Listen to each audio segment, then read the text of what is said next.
Hi guys!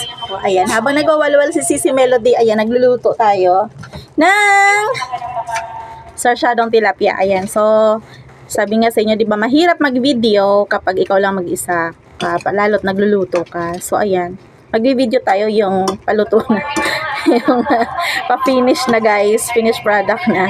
So, dalawang tilapia lang to, na medyo may kalakihan ng konti, and then, ayan, may itlog na yan siya guys. Mayroon na yung sili. May tap na akong sili. Ayan. No? So, nagiging mahal na ang sili guys, no? And syempre, madaing kamatis and 3 itlog. So, 2 tilapia, 3 itlog. Obra na yan guys, no? Ayan. Kaya baka hindi na maubos mamaya, no? Ayan, oh.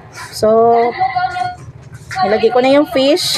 Halo-halo. Mekos-mekos na yan guys. Ayan. Para makakain na tayo. Ayan. And tatakpan na natin yan maya-mayang konti para matluto na yung pechay. So gusto ko kasi guys, ang iba hindi ko nakikitaan ng ganito na may gulay. Ako naglalagay talaga ako ng gulay guys sa sarsyado.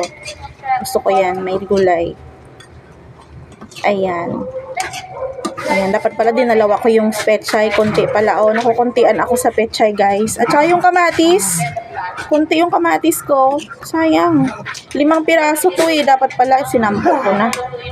5 piraso yung kamatis ko kaya lang hindi ganun kalalaki. Dapat pala sinampo ko na. No? Ayan.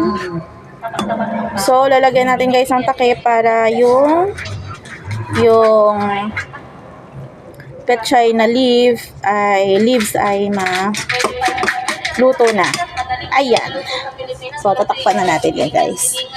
Ayan, that's all for tonight's video guys, no? Ayan, habang nagwawalwal si Sisi Melody, narinig nyo naman yan.